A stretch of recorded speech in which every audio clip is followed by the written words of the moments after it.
اور اصل میں حضرت حسین کے قاتل وہ کوفی ہیں، وہ بزدل، وہ منافق جنہوں نے بیعت کر کے بیعت توڑی۔ اس کے بعد واقعہ حرہ بھی ہوا جو واقعہ کربلا سے بھی بعض اعتبارات سے زیادہ بھیانک اور زیادہ گھناؤنا واقعہ بنو امیہ کی تاریخ ہے، جس کو لوگ جانتے ہی نہیں۔ مدینہ کے کچھ لوگوں نے بغاوت کی اور انہوں نے اس کے خلاف فوج بھیجی، اور فوج کو جب مدینہ فتح کر دیا 3 دن کے لیے حلال کر دیا، جو چاہو کرو، یہاں جسے چاہو مارو، جسے چاہو لوٹو، جس کا گھر چاہو برباد کرو، جس عورت کو چاہو ریپ کرو۔ اور یہ مدینہ النبی کے اندر ہوا۔ تو کاٹ کھانے والی ملوکیت کے اندر بہت سے واقعات ہوئے۔ عبداللہ ابن زبیر کھڑے ہوئے، انہوں نے حکومت قائم کی تھی، لیکن یہ کہ وہ تو 6 سال کے لیے کامیاب بھی رہے، ایک حکومت قائم کی، بنو امیہ کے ہاتھ پر بیعت نہیں کی، بالآخر ان کی حکومت بھی ختم ہو گئی۔ پھر حضرت زید کھڑے ہوئے، انہوں نے بغاوت کی، وہ بھی ناکام رہ گئے۔ پھر بنو عباس میں کھڑے ہوئے حضرت نفس زکیہ، حضرت حسن رضی اللہ تعالیٰ عنہ کے اولاد میں سے، وہ بھی ناکام ہو گئے، شہید ہو گئے۔ انہوں نے عوام کو ایسا کھڑا کیا ہے کہ 20,000 سے لے کر 30,000 کے درمیان انسانوں نے جانیں دے دی۔ عورتوں کے جلوس نکلے، شیرخوار بچہ گود میں ہے عورت کے، اور گولی کھا رہی ہے اور مر رہی ہے، گر رہی ہے۔ آپ سوچئے زندگی کتنی عزیز ہوتی ہے، اور شیرخوار بچے کے لیے ماں کی جو زندگی ہے، اس ماں کو اپنی زندگی کتنی عزیز تر ہوگی کہ اپنے لیے نہیں تو اس بچے کے لیے مجھے جینا ہے، لیکن نہیں، گولیاں کھائیں اور گری۔ یہ جذبہ انہی میں ہے۔ واقعہ یہ ہے کہ اہل سنت کے اندر یہ جذبہ نہ ہونے کے برابر ہے۔ یہ میں واشگاف الفاظ میں کہہ رہا ہوں۔ پورے عالم اسلام میں صرف شیعہ ایران ایسا نکلا ہے کہ جس نے بادشاہت کا خاتمہ کیا، باقی سعودی عرب میں بادشاہت بیٹھی ہوئی ہے، ڈٹ کر بیٹھی ہوئی، اربوں ڈالر کا ایک ایک محل بنتا ہے ان بادشاہوں کا، اور سنی سن ہے، سن، کوئی حرکت نہیں۔ فرش التراب يضمني وهو غطاء، کہ وہ ایک شخص کا کارنامہ، وہ یہودی فتنہ گر، وہ روح مصدق کا بروز، ہر تباہ ہونے کو ہے اس کے جنون سے تار تار۔ اسی طرح وہ عبداللہ ابن سبا یہودی فتنہ گر۔ آج اہل تشیع میں سے بعض حضرات کہتے ہیں کہ یہ عبداللہ ابن سبا یہ تو افسانوی شخصیت ہے، اس کی حقیقت کوئی تھی ہی نہیں، حالانکہ ان کی اپنی کتاب میں رجال کشی کے اندر اس کا ذکر موجود ہے، اور یہ بھی موجود ہے کہ حضرت علی رضی اللہ تعالیٰ عنہ نے اپنے عہد خلافت میں اسے زندہ جلوایا ہے۔ اس کی وجہ کیا تھی؟ یہ آیا مدینے کے اندر اسلام کا لبادہ اوڑھ کر، اس نے چند عقیدوں کی اشاعت شروع کی۔ سب سے پہلے حضرت علی تو خدا ہیں، گاڈ انکارنیٹ، اوتار کا تصور، جیسے ہندوؤں میں ہے رام چندر جی خدا کا اوتار، اور عیسائیت میں بھی پہلے گاڈ انکارنیٹ کا تصور تھا کہ حضرت مسیح خدا کا اوتار ہے، انکارنیشن آف گاڈ۔ تو اس نے کہا کہ حضرت علی تو خدا کا اوتار ہے، خدا ہے۔ نمبر 2، اس نے کہا کہ ہر نبی کا ایک وصی ہوتا ہے جس کے حق میں وہ وصیت کرتا ہے، تو حضور صلی اللہ علیہ وسلم کے وصی حضرت علی ہیں، لہذا خلیفہ تو اول روز سے حضرت علی ہیں، حضرت ابو بکر، حضرت عمر، حضرت عثمان یہ تو غاصب ہیں، اور حضرت عثمان کی خلافت تھی اس وقت تو خاص طور پر۔ پھر اس نے جو قبائلی عصبیت تھی اسے بھڑکایا۔ پرانی جو عصبیت چل رہی تھی قریش کے اندر، وہ 2 گھرانے ایک دوسرے کے مد مقابل تھے۔ دیکھیے، ایک ہوتا ہے قبیلہ، ایک ہوتا ہے گھرانہ۔ ہمارے پنجاب میں ایک قبیلہ ہے وٹو قبیلہ، اس کے گھرانے بہت سے، مانے کے، لالے کے، فجے کے، شامت کے، یعنی کوئی لالا تھا ان میں سے بڑا، ان کے بیٹے ہو گئے لالے کے، ان کی اولاد، خاندان یہ کہلاتے ہیں۔ قبیلہ ایک، یہ وٹو قبیلہ۔ تو قبیلہ تھا قریش، اس میں گھرانے بہت تھے، بنو ہاشم، بنو امیہ، بنو تیم، بنو عدی، یہ بہت سے گھرانے تھے۔ تو چوٹی کے 2 گھرانے جو تھے وہ بنو ہاشم اور بنو امیہ، ان کے درمیان چپقلش تھی، مقابلہ، مسابقت، اور یہ مسابقت فی الخیر بھی ہوتی تھی۔ اگر انہوں نے غریبوں کو کھانے کھلائے ہیں تو ہم ان سے بڑھ کر کھلائیں گے، اگر وہ حاجیوں کی خدمت کرتے ہیں تو ہم ان سے بڑھ کر کریں گے۔ تو ان کے اندر یہ مسابقت خیر بھی تھی، لیکن چپقلش تھی کہ کوئی ہم سے آگے نہ نکل جائے، وہ سمجھتا تھا وہ آگے نہ نکل جائے۔ اس شخص نے اس پرانی عصبیت کو تازہ کیا کہ حضور تو بنو ہاشم میں سے تھے، لہذا خلافت حق ہے بنو ہاشم کا، یہ غاصب ہے۔ اس سے پہلے دو خلفاء جو تھے وہ نہ بنو ہاشم سے تھے نہ بنو امیہ سے تھے۔ حضرت ابوبکر بنو تیم میں سے تھے، چھوٹا قبیلہ تھا۔ حضرت عمر بنی عدی میں سے تھے، وہ بھی چھوٹا قبیلہ تھا۔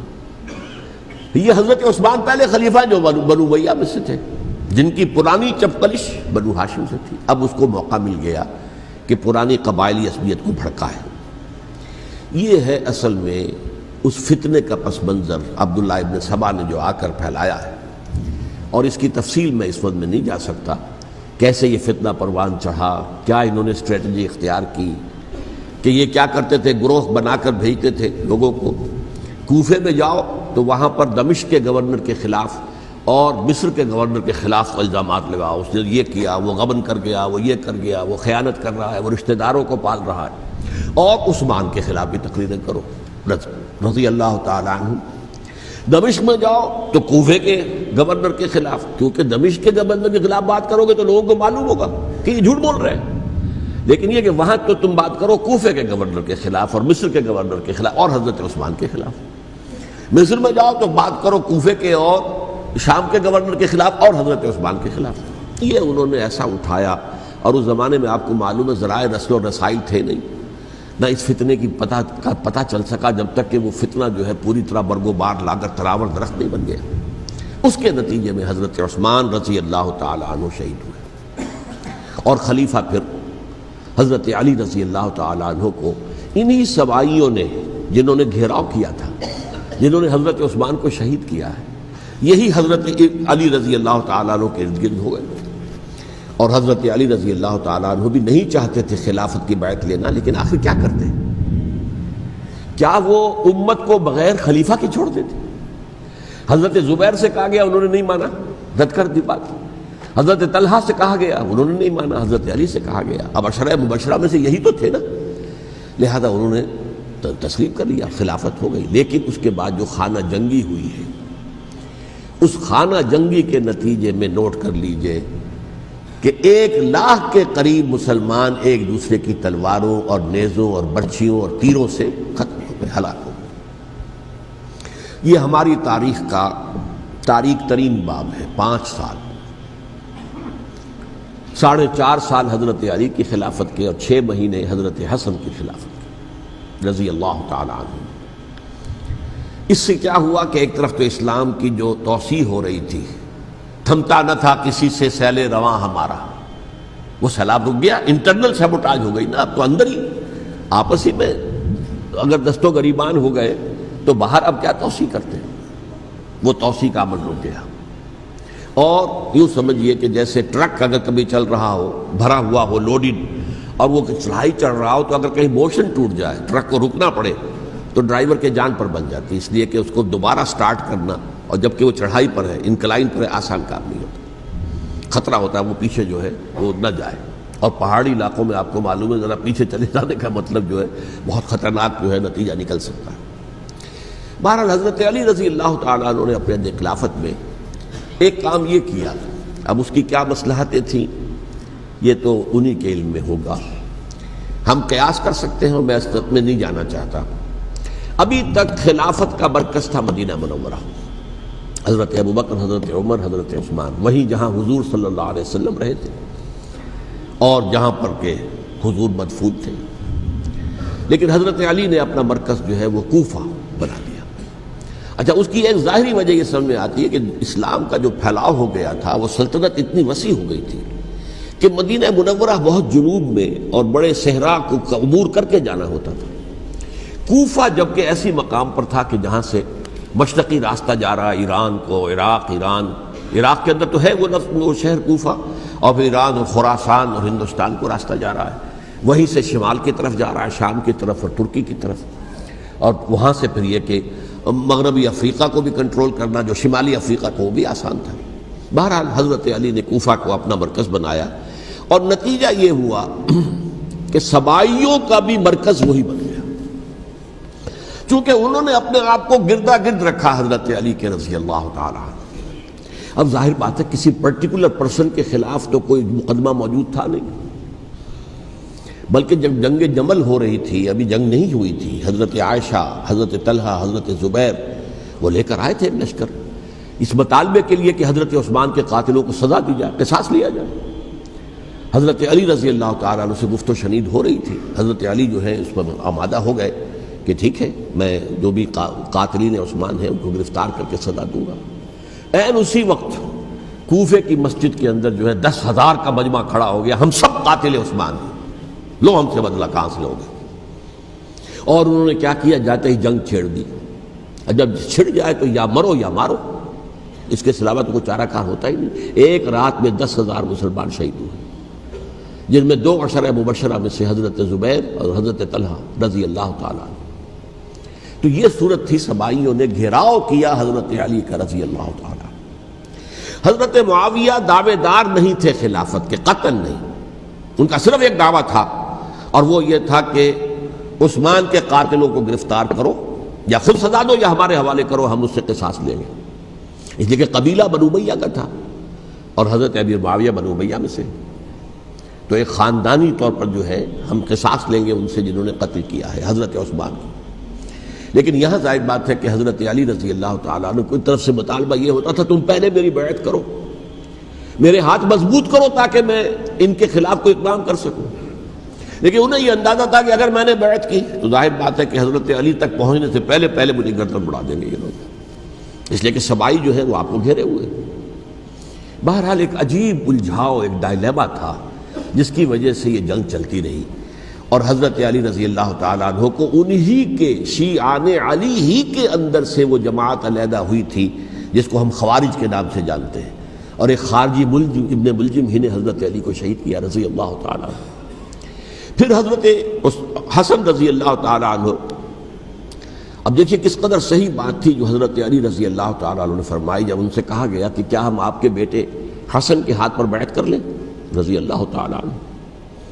فرمایا نہ میں تمہیں اس کا حکم دیتا ہوں نہ میں اس سے روکتا ہوں، یہ تمہارا معاملہ ہے، امرہم شورا بینہم، تم اپنے باہمی مشورے سے جو فیصلہ کرو گے ٹھیک ہے، میں نہ حکم دیتا ہوں نہ روکتا ہوں۔ اس کا کیا مطلب ہے؟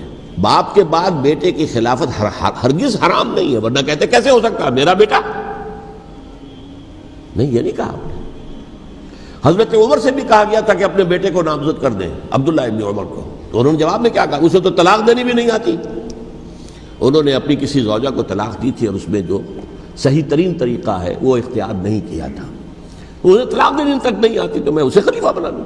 یہ نہیں کہا تھا کہ باپ کے بعد بیٹا خلیفہ نہیں ہو سکتا، یہ تو نہیں تھا، کہیں حرام نہیں ہے، نہ کتاب و سنت میں، نہ کوئی حدیث ہے، نہ کہیں قرآن مجید میں۔ تو حضرت علی نے بھی فرمایا رضی اللہ تعالیٰ، نہ میں روکتا ہوں نہ حکم دیتا ہوں، یہ تمہارا اپنا معاملہ ہے۔ بہرحال حضرت حسن رضی اللہ تعالیٰ عنہ نے حضرت امیر معاویہ سے صلح کر لی، خلافت ان کے سپرد کر دی۔ دیکھیے میں حضرت ابوبکر، حضرت عمر، حضرت عثمان، حضرت علی کے ساتھ حضرت حسن کے دور خلافت کو بھی خلافت راشدہ میں سے سمجھتا ہوں، اور تبھی 30 سال پورے ہوتے ہیں اس حدیث کے مطابق کہ حضور نے فرمایا خلافت 30 برس رہے گی، پھر ملوکیت آ جائے گی۔ تو حضرت حسن کا بہت بڑا کارنامہ یہ ہے کہ اس خانہ جنگی کا دروازہ بند کر دیا، اور یہ پیشن گوئی تھی حضور کی صلی اللہ علیہ وسلم حضرت حسن کو، جب بچے تھے حضور کے انتقال سے پہلے، میرا یہ بیٹا مسلمانوں کے 2 گروہوں میں صلح کرائے گا، یہ حضور کی پیشن گوئی تھی، اور وہ پیشن گوئی حضرت حسن کے علم میں بھی ہوگی یقیناً۔ بہرحال انہوں نے صلح کی حضرت امیر معاویہ کے ساتھ رضی اللہ تعالیٰ عنہ، خلافت ان کے حوالے کر دی، اور کچھ شرائط تھیں طے ہو گئی، اللہ خیر صلی اللہ۔ حضور کی تو یہ پیشن گوئی جو ہے صحیح ثابت ہوئی کہ میرا یہ بیٹا مسلمانوں کے 2 بڑے گروہوں کے درمیان صلح کرا دے گا، اور سبائیوں نے انہیں طعنے دیے، یا عار المومنین، اے مومنوں کے لیے موجب عار، موجب شرم، تم نے بزدلی دکھائی ہے، تم نے امیر معاویہ کو خلیفہ تسلیم کر لیا، تم نے بزدلی دکھائی، معاذ اللہ ثم معاذ اللہ ثم معاذ اللہ۔ اب میں کچھ باتیں حضرت امیر معاویہ کے بارے میں کہنا چاہتا ہوں، اس لیے کہ وہاں اس میں میں نے حضرت معاویہ کے بارے میں یہ تو بہت شدت کے ساتھ کہا تھا، اور میں اب بھی اس پر قائم ہوں اور پوری طریقے سے قائم ہوں۔ میرا مستقل موقف یہی ہے کہ حضرت معاویہ رضی اللہ تعالیٰ عنہ کے دور خلافت کو ہم خلافت راشدہ میں شامل نہیں سمجھتے، اہل سنت میں سے کوئی بھی نہیں سمجھتا. لیکن اس کے ساتھ میں نے حضرت امیر معاویہ کے کچھ مناقب بھی بیان کیے تھے تاکہ پلڑا جو ہے ترازو کا اس کے دونوں پلڑے سامنے آ جائیں. لیکن یہ کہ وہ حصہ میرے اس بیان کا نکال دیا گیا، ختم کر دیا گیا. یہ میں نہیں جانتا کہ اس میں کیا مصلحت دیکھی گئی ہے. اس میں تو کسی کے لیے کوئی معاملہ ایسا نہیں تھا کسی کے جذبات کو جو ہے وہ ٹھیس پہنچانے والا. کیونکہ میں نے کہا وہ خلیفہ راشد نہیں تھے، صاف میں نے کہا، بلکہ وہ دور ملوکیت کا آغاز ان سے ہو گیا ہے.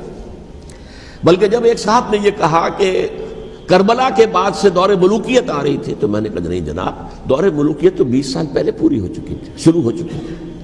حضرت امیر معاویہ کے بھی 20 سال جو ہے وہ دور ملوکیت میں شمار ہوتے. انہیں کسری العرب بھی کہا گیا، عرب کے کسریٰ جو شہنشاہ ایران کا خطاب تھا، حضرت معاویہ رضی اللہ تعالیٰ عنہ کو کسری العرب کہا گیا، عرب کا کسریٰ یہ. لیکن دوسری طرف یہ ہے کہ وہ صحابی رسول ہیں رضی اللہ تعالیٰ، حضور کے برادر نسبتی بھی ہیں، حضور کے سالے ہیں. ان کی ہمشیرہ ام حبیبہ حضور کی زوجہ محترمہ ہیں، ام المومنین ہیں ام حبیبہ رضی اللہ تعالیٰ عنہ. پھر کس قدر معتمد علیہ تھے حضور کے کہ کاتبان وحی میں شامل تھے. وحی کی کتابت کرنے والے چند لوگ تھے جنہیں کہ حضور کہتے تھے کہ اب یہ آیت لکھ لو. ان میں سے ایک امیر معاویہ بھی رضی اللہ تعالیٰ. تو بڑے توازن کی ضرورت ہے. دیکھیے صحابہ کرام کا جہاں تک تعلق ہے، اہل سنت کا موقف یہ ہے کہ صحابہ کلہم عدول، صحابہ سب کے سب نیک نیت ہیں اور ان کی روایت جو ہے قبول کی جائے گی، رد نہیں کی جائے گی، ان پر کوئی جرح و تعدیل نہیں ہوگی. اس لیے کہ ان کا تزکیہ محمد الرسول اللہ صلی اللہ علیہ وسلم نے کیا تھا. لہذا یہ تو ہو سکتا ہے کہ کسی صحابی سے کوئی خطا ہو جائے، لیکن وہ خطا اجتہادی ہوگی، نیت کی خطا نہیں ہوگی، نیت کی غلطی نہیں ہوگی. اگر کسی صحابی کی نیت پر حملہ کیا جائے تو یہ اصل میں طعن ہے، حملہ ہے حضور پر کہ وہ تربیت دے نہیں سکے اپنے ساتھیوں کو. معاذ اللہ ثم معاذ اللہ ثم معاذ اللہ، وہ تزکیہ کر ہی نہیں سکے. 3 جگہ جو قرآن میں آیا ہے یتلو علیہم آیاتہ ویزکیہم، تو کیا تزکیہ کیا؟ اگر ان کے قریب ترین ساتھی جو تھے اگر ان کے اندر بھی بدنیتی تھی اور دنیا کی طلب تھی اور دنیا کے اندر اقتدار حاصل کرنے کا جذبہ تھا تو پھر کیا تزکیہ کیا؟ معاذ اللہ ثم معاذ اللہ. لہذا صحابہ سب کے سب عدول ہیں اور ان سے اختلاف ممکن ہے لیکن ان کی نیت پر حملہ نہیں ہو سکتا. تو حضرت امیر معاویہ کی شخصیت ایک چیز ہے، آپ کا دور خلافت دوسری چیز ہے. شخصیت کے اعتبار سے صحابی رسول ہیں، برادر نسبتی ہیں حضور کے صلی اللہ علیہ وسلم. اور پھر یہ کہ اس قدر معتمد علیہ ہے صحابہ میں سے کہ وہ کاتبان وحی، یہ عام آدمی کے کرنے کا کام نہیں تھا جو وحی کی کتابت کرے اللہ کے کلام کی. البتہ یہ ہے کہ جیسا کہ میں نے عرض کیا ان کا دور خلافت راشدہ نہیں ہے، وہ ملوکیت کا دور ہے. یہ میں نے جیسا کہ عرض کیا، میں نے ایک صاحب نے جب یہ کہا کہ ملوکیت شروع ہو رہی تھی، میں نے کہا شروع نہیں ہو رہی تھی، ملوکیت تو 20 سال پہلے شروع ہو چکی تھی. اسی طریقے سے ایک صاحب نے کہا تھا کہ اسلام کو قائم کرنے کے لیے حضرت حسین میدان میں آئے. میں نے کہا یہ بھی غلط ہے، اسلام تو 60 سال پہلے قائم ہو چکا تھا. نبی اکرم صلی اللہ علیہ وسلم کے دستے مبارک سے اسلام قائم ہو گیا. جاء الحق وزهق الباطل ان الباطل کان زهوقا. پھر 30 برس تک وہ کامل شکل کے اندر قائم رہا. تو اسلام جو ہے وہ جو ہے در حقیقت اب قائم کرنے والی بات نہیں تھی. البتہ اس کے اندر زوال شروع ہو گیا تھا. اس زوال کے عمل کو روکنے کے لیے حضرت حسین میدان میں آئے. یہ ایک چیز کو صحیح تاریخی پرسپیکٹو میں رکھنا. تو جس طرح سے دین کو قائم کرنے کے لیے دیکھیے قائم تو کیا محمد رسول اللہ صلی اللہ علیہ وسلم والذین معہ رضی اللہ تعالی عنہ انہوں نے کیا تھا. ہاں اب جو ہے وہ اپنی اس شاندار حیثیت سے نیچے گرنے لگا تھا. وہ میں بعد میں عرض کروں گا کہ میں نے اسے کیا عرض کیا تھا کہ یہ اس زوال کو روکنے کے لیے کسی طریقے سے یہ اپنی اصل حقیقت میں قائم رہے. یہ حضرت حسین رضی اللہ تعالیٰ عنہ کی سعی تھی. اچھا، حضرت امیر معاویہ کے جو 20 سال ہیں وہ پورے امن، سکون، اطمینان، کوئی جھگڑا، کوئی فساد، کوئی اختلاف، کوئی باہمی فانت دنی، کچھ 20 سال. یہ بھی تاریخ کی بڑی چشم کشا حقیقت ہے جو عام طور پر لوگوں کے علم میں نہیں ہے. سبائی بھی دبکے رہے. حضرت امیر معاویہ کی حکومت اتنی مضبوط تھی، کنٹرول، کہ ان کو کچھ سر اٹھانے کا موقع نہیں ملا. موجود تھے، دبکے رہے. جیسا کہ میں نے کہا ریولوشن کے آخری مرحلے پر آ کر جو مخالفین ہیں وہ دب جاتے ہیں کہ پھر دیکھیں گے موقع ملے گا تو پھر لیں گے ان سے حساب کتاب۔ 20 سال رہے ہیں پورے امن کے، 10 سال کے بعد یعنی درمیان میں ہے حضرت امیر معاویہ کا عہد خلافت۔ ایک صحابی جو کہ بزرگ صحابہ میں سے ہیں، مغیرہ ابن شعبہ رضی اللہ تعالی عنہ، وہ آتے ہیں اور وہ کہتے ہیں کہ دیکھیے امیر المومنین، کتنی بڑی خانہ جنگی رہی تھی مسلمانوں کی آپس میں، اور اب بھی اگر آپ کسی کو نامزد کیے بغیر چھوڑ گئے امت کو تو پھر خانہ جنگی ہو جائے۔ 1 لاکھ اس وقت جو ہے وہ ہلاک ہوئے تھے، نہ معلوم اب کتنے ہلاک۔ لہٰذا آپ اپنی زندگی ہی میں نامزد کر دیجئے کسی کو خلیفہ، ولی عہد بنا دیجئے۔ حضرت امیر معاویہ نے ابتداءً جو ہے انکار کیا نہیں، لیکن ان کے دلائل ایسے تھے وزنی، اور میں سمجھتا ہوں کہ وہ بات صحیح تھی جو مغیرہ ابن شعبہ نے کہی، اس لیے کہ اب صحابہ کرام میں سے جو کبار صحابہ تھے وہ تو سب دنیا سے رخصت ہو چکے تھے۔ اب تو یا صغار صحابہ رہ گئے تھے جو حضور کے زمانے میں بچے تھے، حضرت حسن، حضرت حسین، عبداللہ ابن زبیر، یہ بچے تھے نا، یا تو وہ تھے، اور یا بالکل نو مسلم تھے، اور نو مسلموں میں بڑی تعداد وہ تھی جو ایرانیوں کی تھی، شامیوں کی تھی، ادھر کی تھی، ادھر کی تھی، تو ان کو تو ظاہر بات ہے کہ تربیت نبوی سے کیا خلافت راشدہ سے بھی اکثر و بیشتر کو کوئی حصہ ملا ہی نہیں۔ تو اس صورت میں اب وہ اعلیٰ ترین معیار پر حکومت کے نظام کو قائم کرنا ممکن نہیں ہے۔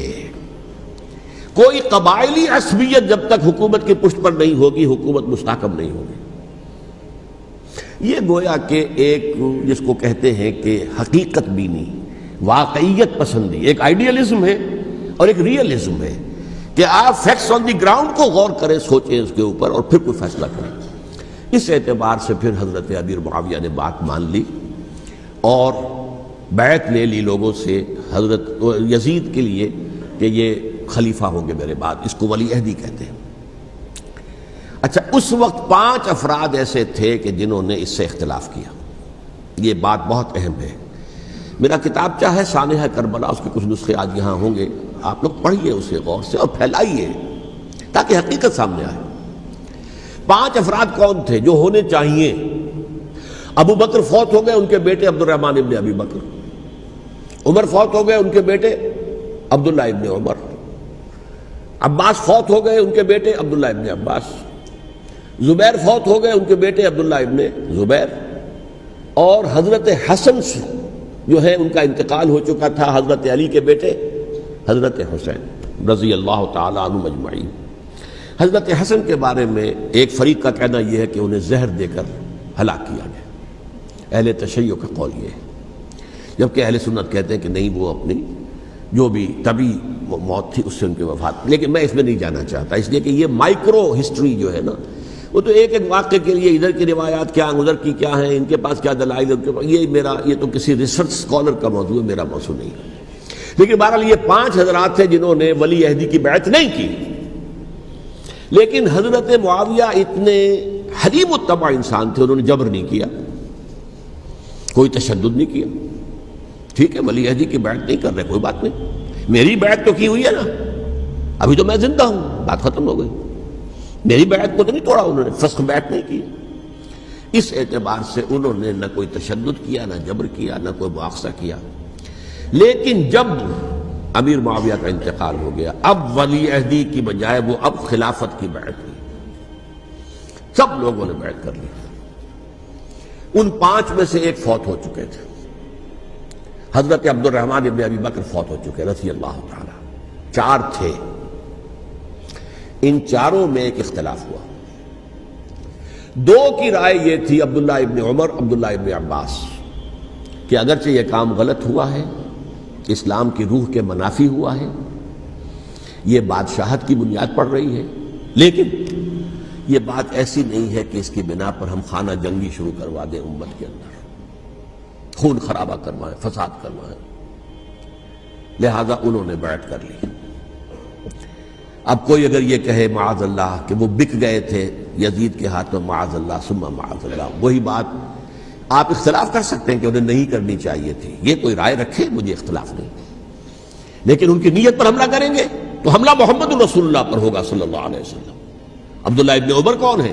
کتنی حدیثیں ان سے جو ہے وہ منقول ہیں، عبداللہ ابن عباس کون ہے؟ جنہیں حضور نے جو ہے جن کے لیے دعا کی تھی، اے اللہ فقہہ فی الدین وعلمہ التاویل، اے اللہ اس نوجوان کو دین کا فہم عطا کر اور قرآن کی تعویل اور تفسیر کا علم عطا کر، حبر الامہ کہلاتے ہیں۔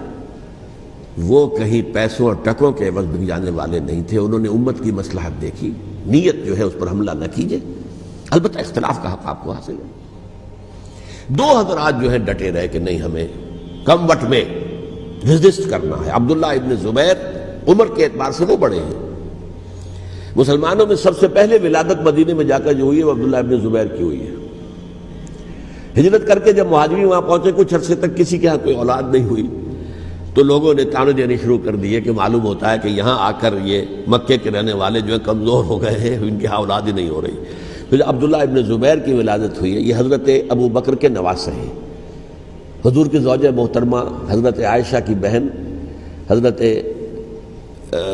دیکھیے ابھی نام نکل گیا ہے جی، حضرت اسماء رضی اللہ تعالی عنہا عنہما، یہ ان کے صاحبزادے ہیں، حضرت زبیر کے بیٹے۔ ان کا فیصلہ ہوا کہ ہمیں رجسٹ کرنا ہے کم وقت میں ایٹ اینی کاسٹ۔ حضرت حسین ابن علی رضی اللہ تعالی عنہما کا بھی فیصلہ ہوا کہ ہمیں رجسٹ کرنا ہے کم وقت میں۔ البتہ ان میں بھی ایک اختلاف ہو گیا، یعنی یہ دو تو جڑے رہے، ان دو میں اختلاف ہو گیا۔ عبداللہ ابن زبیر کا کہنا یہ تھا کہ ہمیں حجاز میں رہنا چاہیے، یہ سرزمین ہے جس میں نبوت کی برکات سب سے زیادہ ہیں، یہاں ہم مضبوط قلعے کے اندر ہیں، ہمیں یہاں سے جو ہے رجسٹ کرنا چاہیے اور ختم کرنا چاہیے اس نظام کے اندر جو خرابی آ گئی ہے اس کو۔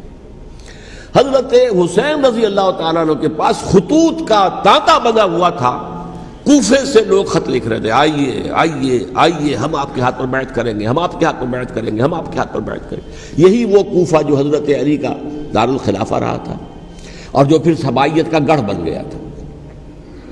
چنانچہ حضرت حسین نے حضرت مسلم بن عقیل کو بھیجا وہاں پر کہ میرے نمائندے کی حیثیت سے جا کر وہاں پر بیعت لو۔ 10-12 ہزار افراد نے بیعت کر لی، لیکن اس کے بعد یزید کی طرف سے گورنر بنا کے بھیجا گیا ابن زیاد کو۔ ابن زیاد نے آ کر جو تشدد کیا اور سختی کی تو سب کے سب بیعت توڑ کر اور سب منحرف ہو گئے۔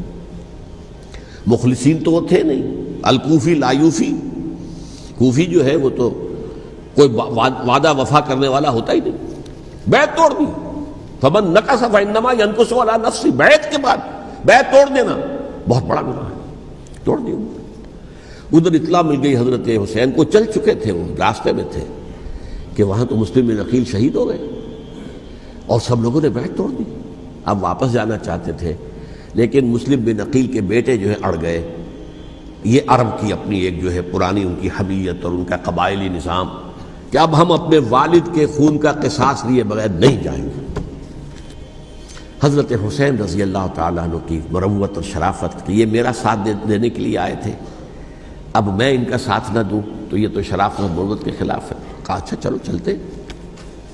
وہاں جا کر بھی عین اپنے میدان کے اندر بھی حضرت حسین رضی اللہ تعالیٰ عنہ نے 3 چیزیں پیش کی ان کوفیوں کے لشکر کے خلاف۔ سب سے بڑا لشکر کے اندر سب سے بڑے تو کوفی تھے جنہوں نے بیعتیں کی ہوئی تھی حضرت حسین کے ساتھ۔ دیکھو مجھے جانے دو واپس حجاز کی طرف، یا مجھے سرحدوں پر بھیج دو تاکہ میں کافروں کے ساتھ جنگ کرتے ہوئے اپنی جان دے دوں، یا مجھے یزید کے پاس جانے دو، میں اپنا معاملہ اس سے طے کر لوں۔ لیکن کوفیوں کو یہ گوارا نہیں تھا۔ اگر یہ یزید کے پاس پہنچ گئے تو ہمارا کچا چٹھا بیان کر دیں گے کہ مجھے تو ان لوگوں نے برگلا کر بلایا تھا۔ اس لیے کہ دیکھیے حضرت امیر معاویہ کے 20 سالوں کے دوران میں بتا چکا ہوں ان کی حکومت اتنی مستحکم تھی کہ اس کے خلاف کوئی فتنہ اٹھانا ممکن نہیں تھا۔ اب چونکہ چینج اوور ہوا تھا، اور چینج اوور میں آپ کو معلوم ہوتا ہے کہ ایک جس کو کہتے ہیں every thing is in the melting پاٹ، ابھی تو یہ درمیان کے اندر معاملہ ہے، تو انہیں موقع ملا، سر اٹھایا حضرت حسین رضی اللہ تعالیٰ عنہ کو، جو خطوط لکھے جس کے کہ تھیلے کے تھیلے اور بوریوں کی بوریاں بھری ہوئی حضرت حسین کے ساتھ تھی، وہ کہا کہ آئیے ہم آپ سے بیعت کریں گے۔ انہوں نے نہیں مانا، اور اصل میں حضرت حسین کے قاتل وہ کوفی ہیں، وہ بزدل، وہ منافق جنہوں نے بیعت کر کے بیعت توڑی، اور اب وہ آ گئے کہ اگر یہ حسین رضی اللہ تعالیٰ عنہ بچ کر کہیں یزید کے پاس پہنچ گئے تو پھر ہمارا کچا چٹھا جو ہے وہ سامنے آ جائے گا اور ہماری پھر شامت آ جائے گی، لہذا انہوں نے قتل کیا حضرت حسین کو رضی اللہ تعالیٰ عنہ۔ ایک بات جو علامہ ڈاکٹر قلب صادق نے فرمائی، اور میرے علم میں یہ بات پہلے نہیں تھی، وہ یہ کہ حضرت حسین کے قتل کا فتویٰ ایک بہت بڑے مفتی نے دیا تھا۔ یہ بات بھی ذرا سمجھ لیجیے، حضرت حسین رضی اللہ تعالیٰ عنہ کے قتل کا فتویٰ ایک بہت بڑے مفتی نے دیا تھا۔ کیوں دیا تھا؟ اس لیے کہ حضور کی احادیث موجود ہیں کہ جب ایک شخص کی ایک خلیفہ کی بیعت ہو جائے تو دوسرا اگر کھڑا ہو تو اسے قتل کر دو، کھلی حدیث۔ اسی لیے ایک بہت بڑے مفسر بھی ہیں، فقیہ بھی ہیں، قاضی ابن العربی رحمۃ اللہ علیہ، ایک ابن عربی ہیں الف لام کے بغیر، ابن عربی، وہ بہت بڑے صوفی ہیں، فلسفی ہیں، اندلس کے ہیں۔ یہ قاضی ابن العربی ہیں جنہوں نے قرآن کی ایک تفسیر لکھی ہے اس اعتبار سے کہ صرف ان آیات کی تفسیر جن سے کہ فقہی احکام جو ہیں ان کا استنباط ہوتا ہے۔ یہ دو تفسیریں اس طور سے لکھی گئی ہیں قرآن مجید کی، احکام القرآن ان کا نام ہے دونوں کا، جن میں سے ایک جو ہے قاضی ابن العربی کی ہے۔ ان کا ایک جملہ نقل ہوتا ہے، قتل الحسین بسیف جدہ، حسین قتل ہو گئے اپنے ہی نانا کی تلوار سے۔ وہ تلوار کیا تھی؟ جب کسی کی بیعت ہو چکی ہو پھر کوئی کھڑا ہو مدعی خلافت، قتل کر دو۔ میرے نزدیک حضرت حسین مدعی خلافت نہیں تھے، یہ بات اس وقت سامنے لوگوں کے نہیں آئی، بلکہ حکومت نے یہ باور کرا دیا کہ یہ تو باغی ہے، یہ مدعی ہے خلافت کے۔ انہوں نے تو دعویٰ نہیں کیا خلافت کا، وہ تو صرف اس عمل کو روکنے کے لیے میدان میں آئے تھے۔ اور اس بات کو اچھی طرح سمجھ لیجئے کہ اس وقت تک یہ جو تصور آج ہمارے پاس ہے کہ ریاست علیحدہ ہے، حکومت علیحدہ ہے، state of Pakistan, we are loyal to the state of Pakistan, ہم ریاست پاکستان کے وفادار ہیں، گورنمنٹ آف پاکستان کے وفادار نہیں ہیں۔ We are not loyal to the government. Government تو کبھی بے نظیر کی تھی، ہم اس کے خلاف تحریک چلا رہے تھے، یا کبھی کسی اور کی تھی اس کے خلاف تحریک چل رہی ہے، یا کبھی ضیاء الحق کی تھی اس کے خلاف تحریک چل رہی ہے۔ گورنمنٹ کو بدلنا تو عوام کا حق ہے، آج، اس وقت نہیں تھا۔ اس وقت ریاست اور حکومت کا کوئی فرق نہیں تھا، لہذا جو حکومت سے اختلاف کرے گویا کہ باغی ہے۔ یہ ہے اصل میں وہ پیچیدہ مسئلہ کہ کیوں کسی مفتی نے فتویٰ دے دیا، اس لیے کہ اس وقت تک ریاست اور حکومت کا فرق واضح نہیں تھا دنیا پر۔ یہ تو ابھی کوئی 100-150 سال کی بات ہے کہ آج ہمارا جو پولیٹیکل سائنس کا ایولیوشن ہوا ہے وہ اس اسٹیج تک پہنچ گیا ہے کہ اسٹیٹ علیحدہ ہے، حکومت علیحدہ ہے۔ حکومت تو اسٹیٹ کے 3 آرگنز میں سے ایک آرگن ہے، ایڈمنسٹریشن حکومت کی ہے، جوڈیشری ہے اور لیجسلیچر ہے، 3 آرگنز ہیں بڑے بڑے، ان میں سے ایک ہے۔ تو حکومت کو بدلنا تو عوام کا حق ہے، چاہے وہ ووٹ کے ذریعے بدلیں، چاہے ایجیٹیشن، اگر پرامن ایجیٹیشن ہے اس سے حکومت کو بدلنے کا حق حاصل ہے دستوری طور پر ہر اعتبار سے۔ اس وقت یہ نہیں تھا، لہذا صورتحال یہ بن گئی کہ حکومت وقت نے باور کرا دیا مسلمانوں کو، ورنہ سوچئے نواسہ رسول کو قتل کرنا کوئی آسان کام تھا؟ آخر سب کلمہ گو تھے کہ نہیں تھے؟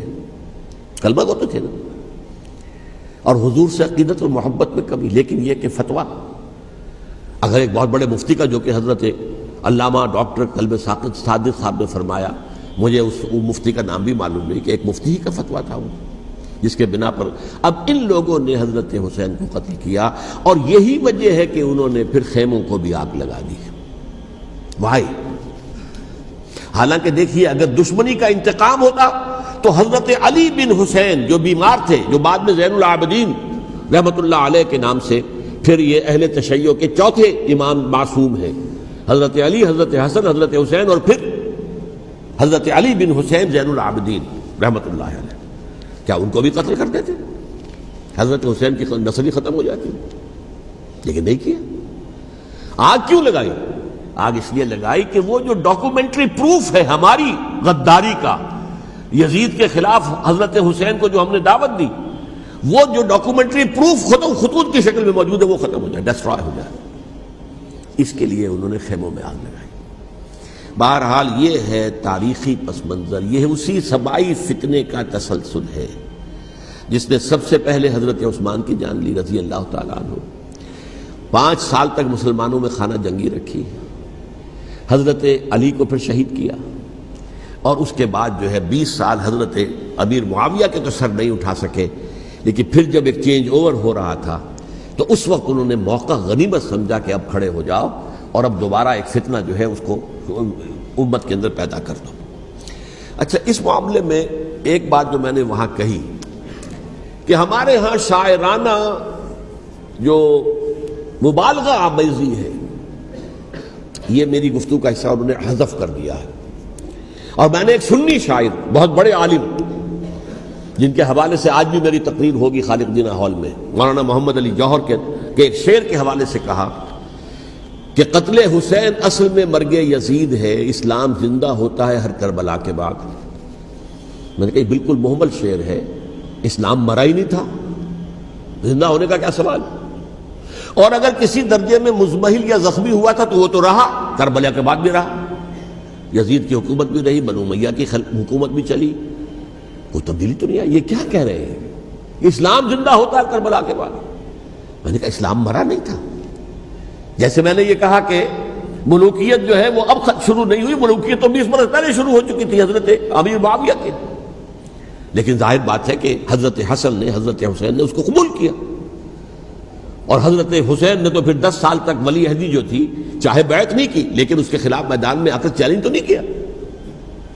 اس اعتبار سے یہ معاملہ جو ہے اسلام زندہ ہوتا ہے کربلا کے بعد، یہ بے تکی بات ہے۔ ہاں، حضرت شاہ اسماعیل شہید رحمۃ اللہ علیہ کی اگر میں تشبیہ کو، تمثیل کو سامنے رکھوں تو اسلام کی عمارت 6 منزلہ ہے، 6ٹھی منزل ٹاپ کی وہ گر گئی، 5 منزلیں انٹیکٹ تھیں، اسلام مرا نہیں تھا۔ عدالت میں شریعت کے مطابق فیصلے ہو رہے تھے، قاضی تھے، مفتی تھے، شریعت نافذ تھی، اسلام کہاں مرا تھا؟ جبکہ خود کہہ رہے ہیں علامہ کلب صادق کے ایک مفتی کے فتوے سے ہی حضرت حسین کو قتل کیا گیا۔ اب وہ مفتی کی رائے، اس کی بدنیتی ہو، جو بھی ہو، وہ جانے، اللہ جانے، لیکن عام مسلمان کیا کرے؟ اس پہلو سے اسلام مرا نہیں تھا۔ ہاں، ایک منزل گر گئی تھی، وہ گری رہی، 1000 برس تک گری رہی، یہاں تک کہ آ کر مغربی امپیریلزم نے اس کے گرایا، ملوکیت کا معاملہ ختم کیا، اور وہ جبرین ملوکیت دوسری آ گئی، ورنہ وہی بادشاہی چلی ہے۔ بلکہ دور بنو امیہ میں وہ بادشاہی پوری طرح اس نے بالوں پر نہیں نکالے تھے، اصل باروں پل تو اس نے نکالے ہیں دور بنو عباس میں آ کر، اور پھر سلاطین جو ہے ترک، جو ترک خلفاء ہے، ان کا بھی بادشاہت تھی، اور کیا تھا، وہ خلافت تو نہیں تھی۔ تو یہ تو اسلام میں جو بھی نقص واقع ہو گیا تھا، کبھی واقع ہو گئی تھی، وہ جو کی تو برقرار رہی، اس کو بھی تسلیم کیا۔ میں اللہ کا شکر ادا کر کے کہتا ہوں کہ دونوں حضرات، دونوں شیعہ دانشور اور بڑی اعلیٰ سطح کے جو شیعہ عالم تھے، انہوں نے اس بات کو تسلیم کیا اور میری اس بات کو چیلنج نہیں کیا۔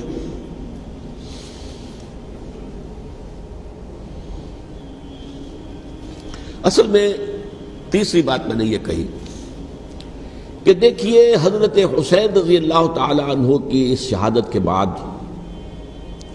اس کے بعد واقعہ حرہ بھی ہوا، جو واقعہ کربلا سے بھی بعض اعتبارات سے زیادہ بھیانک اور زیادہ گھناؤنا واقعہ ہے بنو امیہ کی تاریخ ہے، جس کو لوگ جانتے ہی نہیں۔ مدینہ کے کچھ لوگوں نے بغاوت کی اور انہوں نے اس کے خلاف فوج بھیجی، اور فوج کو جب مدینہ فتح کر دیا، 3 دن کے لیے حلال کر دیا، جو چاہو کرو، یہاں جسے چاہو مارو، جسے چاہو لوٹو، جس کا گھر چاہو برباد کرو، جس عورت کو چاہو ریپ کرو، اور یہ مدینہ النبی کے اندر ہوا۔ تو کاٹ کھانے والی ملوکیت کے اندر بہت سے واقعات ہوئے۔ عبداللہ ابن زبیر کھڑے ہوئے، انہوں نے حکومت قائم کی تھی، لیکن یہ کہ وہ تو 6 سال کے لیے کامیاب بھی رہے، ایک حکومت قائم کی، بنو امیہ کے ہاتھ پر بیعت نہیں کی، بالآخر ان کی حکومت بھی ختم ہو گئی۔ پھر حضرت زید کھڑے ہوئے، انہوں نے بغاوت کی، وہ بھی ناکام رہ گئے۔ پھر بنو عباس میں کھڑے ہوئے حضرت نفس زکیہ، حضرت حسن رضی اللہ تعالیٰ عنہ کے اولاد میں سے، وہ بھی ناکام ہو گئے، شہید ہو گئے۔ پھر یہ سمجھ لیا گیا کہ اب یہ جہاں تک 6ٹھی منزل ہے وہ تو دوبارہ تعمیر نہیں ہو سکتی، یہ تو جس کی لاٹھی اس کی بھینس، جس کے پاس طاقت ہوگی اس کی حکومت ہوگی، جس کا قبیلہ زیادہ قوی ہوگا، جس قبیلے میں زیادہ عصبیت ہوگی، مضبوط ہوگا، متحد ہوگا، طاقتور ہوگا، اسی کی حکومت ہوگی۔ البتہ اس کے نیچے لوگوں کے اخلاق کی اصلاح کرو، صوفیاء کرام نے وہ کام اپنے ذمے لیا، اور بالکل وہی کام ہے کہ جو ائمہ اہل بیت کرتے رہے۔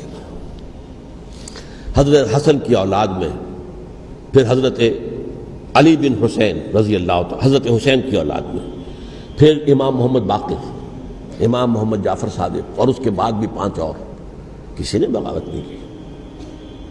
جیسے علماء کرام کام کر رہے تھے اور جیسے صوفیاء کرام کام کر رہے تھے، ایسے ہی وہ مسلمانوں کی علمی تربیت، روحانی تربیت و تزکیہ کر رہے تھے۔ کسی نے حکومت کو چیلنج نہیں کیا۔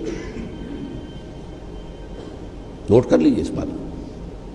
حضرت علی نے بھی چیلنج نہیں کیا تھا، حضرت حسن نے چیلنج نہیں کیا، خود صلح کر لی۔ تو ائمہ اہل بیت جو 12 یہ گنتے ہیں، جن میں سے آخری جو ہے حضرت مہدی کو تو ابھی ظاہر ہونا ہے، ان کے عقیدے کے مطابق وہ روح پوش ہیں، وہ ظاہر ہوں گے، لیکن 11 حضرات کے بارے میں یہ کہ حضرت حسین کے سوا کسی نے بھی چیلنج نہیں کیا وقت کے نظام میں، اور حضرت حسین نے بھی اس مغالطے پر کیا کہ کوفی ساتھ دیں گے، اور یہ موقع ہے کہ یہ جو 6ٹھی منزل اسلام کی گر گئی ہے اسے دوبارہ تعمیر کر دیا جائے۔ انہوں نے خلافت کا دعویٰ نہیں کیا تھا، یہ انہیں عوام کو مغالطے میں مبتلا کیا گیا کہ یہ خلافت کا مدعی ہو کر سامنے آیا۔ جیسا کہ میں نے آپ سے کہا تھا، امیر معاویہ نے حضرت علی کے عہد خلافت میں کبھی خلافت کا دعویٰ نہیں کیا، مدعی خلافت نہیں تھے وہ تو یہ کہتے تھے کہ قاتلان حسین جو ہے، قاتلان عثمان کو سزا دو، قصاص دو، بس۔ اسی طرح حضرت حسین نے بھی، اب دیکھیے اس ضمن میں اس میں کوئی شک نہیں ہے، حضرت حسین رضی اللہ تعالی عنہ کی جو شہادت ہوئی ہے، ان کے ساتھیوں کی، اعزاء و اقارب کی، تاریخ انسانی میں یہ عزم، ہمت، شجاعت، مثابرت، صبر، استقلال، استقامت، اس کی بہت روشن مثال ہے، بہت روشن مثال ہے، بہت روشن مثال ہے۔ لیکن اس سے تاریخ کی رفتار پر کوئی اثر نہیں پڑا۔ وہ جو ملوکیت آ گئی تھی وہ اور گہری سے گہری ہوتی چلی گئی۔ واقعہ کربلا کے بعد تو واقعہ ہررا ہوا میں نے گنوا دیا، اس سے زیادہ تو میرے خیال میں کہ اور ہمارے لیے لائق شرم جو ہے کوئی واقعہ ہے ہی نہیں اس پہلو سے۔ لیکن حضرت حسین کا ایک، اب ان کو یہ کہ میں مطلب یہ کہ اگر میں ان کے ہاتھ پر بیعت کر لیتا ہوں، جو کہ اس وقت سامنے موجود تھے، کہ یزید کی بیعت تمہارے ہاتھ پر کرتا ہوں، تو گویا کہ اپنے آپ کو سرنڈر کر دیتے۔ وہی خطرہ جو امیر معاویہ کو تھا کہ مجھے وہ تو پہنچنے بھی نہیں دیں گے علی تک رضی اللہ تعالیٰ عنہ، اور مجھے پہلے ہی شہید کر دیں گے، یہی خطرہ حسین کو تھا رضی اللہ تعالیٰ عنہ کہ مجھے یزید تک پہنچنے نہیں دیں گے، پہلے ہی قتل کر دیں گے۔ اور ویسے بھی یہ ایک شرافت، مروت اور حمیت اور غیرت اور عزت نفس کا تقاضا بھی تھا کہ بھائی معاملہ ہے یزید کا، میرا مجھے وہاں جانے دو، اللہ اللہ خیر سنا، یو کین اسکورٹ می، میرے دائیں بائیں چلو تاکہ میں کہیں اور بھاگ نہ جاؤں تمہارے خیال میں، مجھے وہاں پہنچا دو، میں وہاں پہ جا کے اس سے معاملہ کر لوں۔ لیکن انہوں نے قتل کیا، اصل قاتلان کوفی، وہی سبائی۔ البتہ یہ ہے کہ اس واقعے کی جو یادگار ہے اس میں کوئی شک نہیں ہے کہ اس نے مسلمانوں میں سے ایک گروہ کے دل میں قربانی اور شہادت کا جذبہ بہت پیدا کیا، اس میں کوئی شک نہیں۔ اور جس طریقے سے کہ عاشورہ محرم میں یاد منائی جاتی ہے، جس طریقے سے اس نے اہل تشیع کے اندر قربانی کا جذبہ بے انتہا پیدا کر دیا، اگرچہ وہ جذبہ بروئے کار نہیں آتا، اس لیے کہ ان کے ہاں یہ عقیدہ ہے، یہ طے ہے کہ جب تک حضرت مہدی ظاہر نہیں ہوں گے ہم کسی کے خلاف بغاوت نہیں کریں گے۔ یہ پوری تاریخ میں ان کا معاملہ رہا، تمام جو ہے ائمہ اہل بیت کا معاملہ رہا، جب تک مہدی نہیں آتے keep sitting and keep waiting, wait and see, that's all. یہ تو خمینی صاحب نے کیا ہے، آیت اللہ خمینی صاحب نے، کہ انہوں نے یہ ایران کے شیعوں کو باور کرایا کہ بھائی جب آئیں گے حضرت مہدی آ جائیں گے، لیکن ہم اب ہاتھ پر ہاتھ رکھ کر بیٹھے رہیں، باطل کو چیلنج بھی نہ کریں، ہمیں کچھ تو کرنا چاہیے، وہ ہاتھ پاؤں ہلانے چاہیے، اور کچھ نہیں تو مہدی کا راستہ جو ہے صاف کرنا چاہیے، تمہید کرنی چاہیے، ان کے راستہ ہموار کیا جائے۔ تو یہ ان کی بڑی عظمت ہے آیت اللہ خمینی صاحب کی کہ اہل تشیع ایران کے جو ہے ان سے انہوں نے یہ بات منوا لی کہ ہم بالکل انرٹ نہیں بیٹھے رہیں گے، بلکہ اب انہیں نائب امام قرار دے کر اور ولایت فقیہ کے فلسفے کے حوالے سے یہ دو چیزیں ان کی جو ہیں بنیادی فلسفے کی ہیں، وہ اس وقت میرا موضوع نہیں ہے۔ انہوں نے عوام کو ایسا کھڑا کیا ہے کہ 20,000 سے لے کر 30,000 کے درمیان انسانوں نے جانیں دے دی، عورتوں کے جلوس نکلے، شیرخوار بچہ گود میں ہے عورت کے اور گولی کھا رہی ہے اور مر رہی ہے، گر رہی ہے۔ آپ سوچئے زندگی کتنی عزیز ہوتی ہے، اور شیرخوار بچے کے لیے ماں کی جو زندگی ہے، اس ماں کو اپنی زندگی کتنی عزیز تر ہوگی کہ اپنے لیے نہیں تو اس بچے کے لیے مجھے جینا ہے، لیکن نہیں، گولیاں کھائیں اور گری۔ یہ جذبہ انہی میں ہے۔ واقعہ یہ ہے کہ اہل سنت کے اندر یہ جذبہ نہ ہونے کے برابر ہے۔ یہ میں واشگاف الفاظ میں کہہ رہا ہوں۔ پورے عالم اسلام میں صرف شیعہ ایران ایسا نکلا ہے کہ جس نے بادشاہت کا خاتمہ کیا، باقی سعودی عرب میں بادشاہت بیٹھی ہوئی ہے، ڈٹ کر بیٹھی ہوئی، اربوں ڈالر کا ایک ایک محل بنتا ہے ان بادشاہوں کا، اور سنی سن ہے، سن، کوئی حرکت نہیں۔ وہ تو اب جو حرکت ہو رہی ہے وہ اینٹی امریکن حرکت ہے جو ہو رہی ہے، وہ در حقیقت وہ مسئلہ بالکل دوسرا ہے جو اس وقت ہو رہا ہے، لیکن یہ کہ عالم اسلام میں کوئی تحریک ایسے نہیں اٹھی۔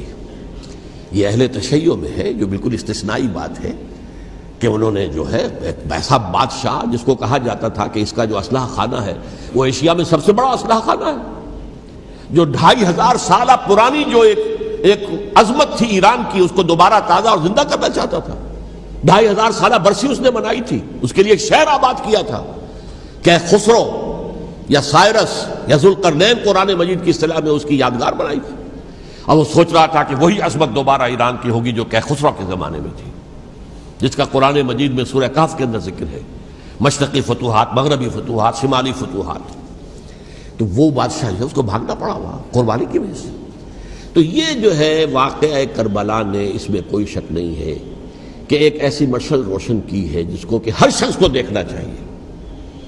یہ بھی انسان، جیسے کہ اقبال نے ایک شعر کہا تھا غالب کے لیے، فکر انسان پر تیری ہستی سے یہ روشن ہوا ہے، پرے مرغ تخیل کی رسائی تاک ہو جا۔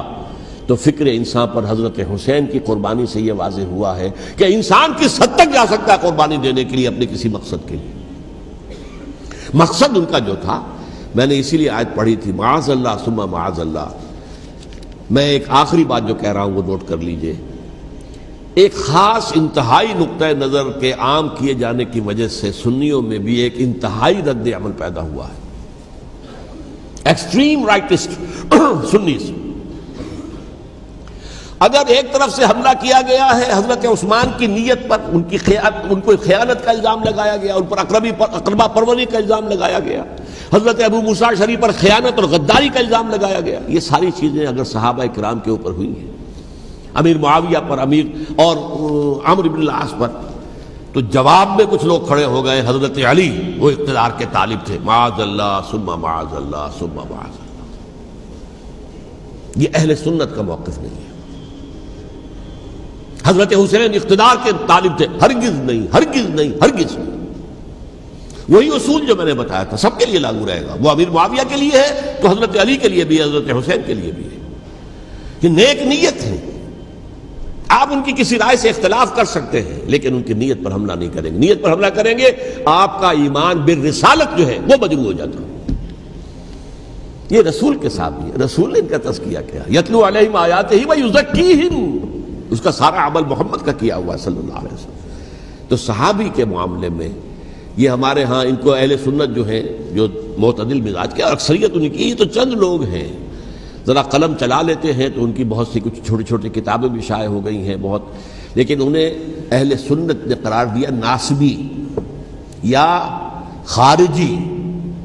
جیسے خوارج نے کہا تھا حضرت علی بھی کافر ہیں اور حضرت ابی معاویہ بھی کافر ہیں، حضرت عمرو بن العاص بھی کافر ہیں، معاذ اللہ ثم معاذ اللہ۔ ایسے ہی کچھ لوگ حضرت حسین پر بھی الزام لگاتے ہیں کہ اقتدار کی ہوس اور طلب کے اندر انہوں نے یہ سارا سفر کیا تھا، اور بس یہ ہے کہ وہ جو بازی تھی وہ ہار گئے، اللہ اللہ خیر صلی اللہ، اس سے آگے کیا ہے معاملہ، نہیں، معاذ اللہ ثم معاذ اللہ۔ اسی لیے میں نے آیت آج جو پڑھی تھی ایک اور جو بہت بظاہر آپ کو معلوم ہوئی ہوگی، غیر متعلق ہے میرے آج کے عنوان سے، تلک الدار الآخرۃ نجعلھا للذین لا یریدون علوا فی الارض ولا فسادا۔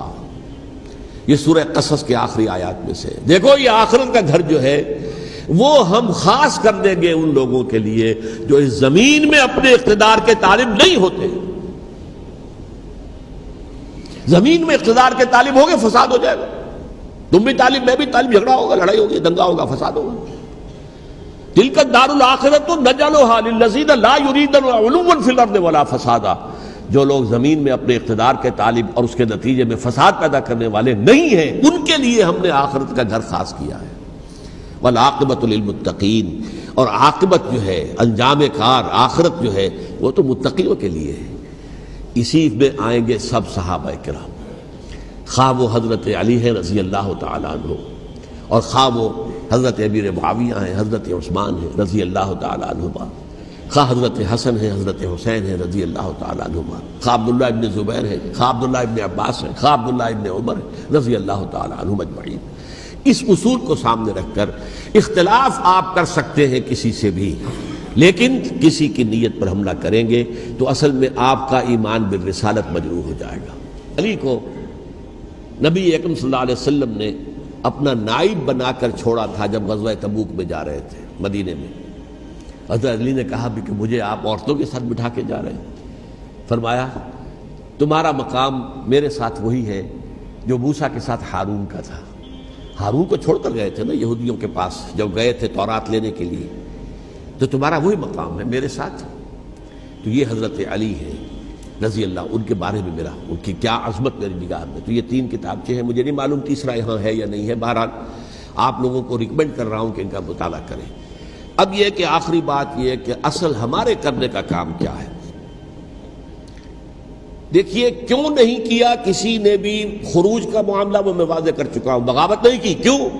ایک تو ریاست اور حکومت میں فرق نہیں تھا. ذرا کھڑا ہو اور وہ باغی قرار پائیں گے، واجب القتل ہو جائیں گے، فتوے کی زد میں آ جائیں گے. یہ معاملہ تھا. اور دوسرے یہ کہ عمارت پوری گری نہیں تھی، ایک منزل گری تھی نا. آج ہم کہاں کھڑے ہیں؟ پوری عمارت گری ہوئی ہے. نہ شرعی عدالتیں ہیں، نہ شرعی فیصلے ہیں، نہ احکام الہی نافذ ہیں، نہ حدود اور قصاص کے معاملات، کچھ بھی نہیں. ہمارا فرض کیا ہے؟ حضرت حسین کی مدح کرتے رہیے، تعریف کرتے رہیے، صحابہ کرام کی مدح کرتے رہیے، مدح صحابہ، اس کے لیے مجلسیں قائم ہو رہی. بھائی کر کیا رہے ہو؟ تھے تو آبا وہ تمہارے ہی، مگر تم کیا ہو؟ ہاتھ پر ہاتھ دھرے منتظر فردا ہو.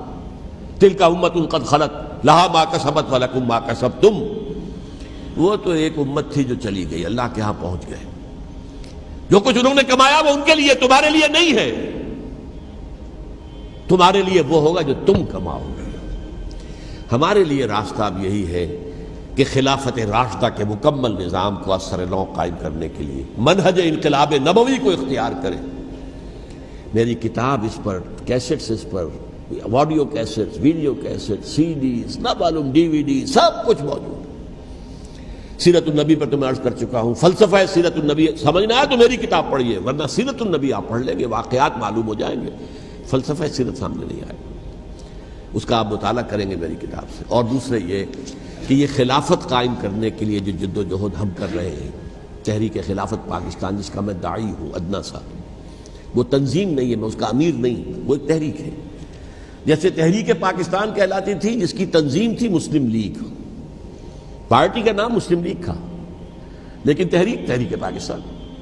اس طرح تحریک خلافت پاکستان وہ ہم نے چلائی ہے تنظیم اسلامی کے تحت. یہ خلافت جب پہلی چلی تھی آج سے 84 سال قبل، نومبر 1921 میں خالد دینہ ہال میں وہ مقدمہ چلا تھا، جس کے نتیجے میں بڑے بڑے جو لیڈر تھے ہمارے، مولانا محمد علی جوہر اور مولانا حسین مدنی اور مولانا ابوالکلام آزاد، ان سب کو 2 سال کی قید کی سزا سنائی گئی تھی. بغاوت، مقدمہ بغاوت، یہ خالد دینہ ہال. اسی میں سن 91 یا 92 میں میں نے 3 دن تقریریں کی تھیں، جن میں آج سے پھر میں 3 تقریریں کرنے والا ہوں. ایک آج شام کو، ایک کل شام کو رات 9 بجے، آج بھی کل بھی، ایک پرسوں اتوار کی صبح کو 10 بجے ہے کیا 11 بجے. تو ان میں آپ حضرات شرکت فرمائیں تاکہ اصل جو ہمارے کرنے کا کام ہے، تاریخ کو بھی سمجھنا چاہیے، تاریخ کے عوامل کیا ہیں، کیا پس پردہ عوامل کار فرما تھے، کیا کسی شے کی اصل حقیقت ہے، وہ سمجھنا چاہیے. لیکن یہ ہے کہ اس اعتبار سے میں نے جب یہ لفظ استعمال کیا تھا اس مذاکرے میں لپ سروس، کہ یہ ہم صرف لپ سروس کرتے رہے، مدح کے بیان کرتے رہے، منقبت بیان کرتے رہے، حضور کی نعتیں کہتے رہے، تو اس سے تو بات نہیں بنے گی جب تک کہ وہ فرض منصبی شہادت علی الناس کا جو ہمارے ذمے ہے بحیثیت امت محمد صلی اللہ علیہ وسلم اس کو ادا نہ کرے۔ مجھے خوشی ہے کہ اس کی بھی تائید دونوں حضرات نے کی، ہاں یہ لپ سروس کا معاملہ ہے۔ اللہ تعالی حضرت حسین کے نقش قدم پر چلتے ہوئے، بلکہ اصل میں تو ہمارے لیے اسوہ رسول ہے محمد صلی اللہ علیہ وسلم کا، اس پر چلتے ہوئے ہم پاکستان میں اسلام کا نظام خلافت قائم کرنے کی جد و جہد کریں۔ اقول قولی ھذا واستغفر اللہ لی ولکم ولسائر المسلمین والمسلمات۔